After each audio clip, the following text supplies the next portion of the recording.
இலங்கையின் நல்லிணக்க செயற்பாடுகளின் முன்னேற்றம் தொடர்பில் திருப்தியடைய முடியாது என ஐக்கிய நாடுகள் மனித உரிமைகள் ஆணையாளர் அலுவலகம் வலியுறுத்தியுள்ளது. நீதியை நிலைநாட்டுவதற்காக உருவாக்கப்பட்ட நிறுவனம் மற்றும் செயற்பாடுகளில் முன்னேற்றம் காணப்படவில்லை என ஆணையாளர் வெளியிட்டுள்ள புதிய அறிக்கையில் குறிப்பிடப்பட்டுள்ளது.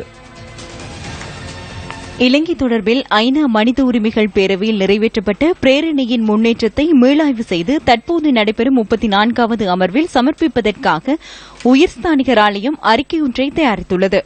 பொறுப்புக்கூறல் விடயங்களில் விரிவான வழிமுறைகள் காணப்படவில்லை என்பதால் இலங்கையில் நீண்டகால சமாதானம், நல்லிணக்கம் மற்றும் நிலையியற்தன்மையை ஏற்படுத்துவதற்கான சந்தர்ப்பம் இல்லாமல் போகும் அபாயம் ஏற்பட்டுள்ளதாக அதில் சுட்டிக்காட்டப்பட்டுள்ளது.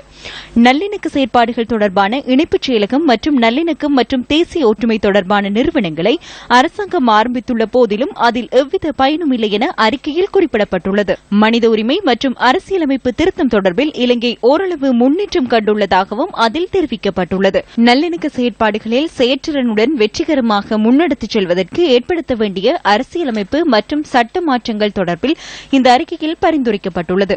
சர்வதேச நீதிபதிகள், பாதுகாப்பு துறையில் தேர்ச்சி பெற்ற சட்டத்தரணிகள், சட்ட நிபுணர்கள் மற்றும் ஆய்வாளர்கள் அடங்கிய கலப்பு நீதிமன்றம் ஒன்றை ஸ்தாபிப்பதற்கான சட்டத்தை நிறைவேற்றுமாறு ஐநா மனித உரிமைகள் ஆணையாளர் பரிந்துரை செய்துள்ளார். இந்த நீதிமன்றத்தின் ஊடாக சர்வதேச மனித உரிமை மீறல்கள் மற்றும் மனிதாபிமான சட்ட மீறல்கள் தொடர்பில் விசாரணை செய்வதற்கும் தண்டனை வழங்குவதற்கும் ஏற்ற வகையில் சட்டத்திருத்தம் மேற்கொள்ளுமாறும் அவரது அறிக்கையில் வலியுறுத்தப்பட்டுள்ளது.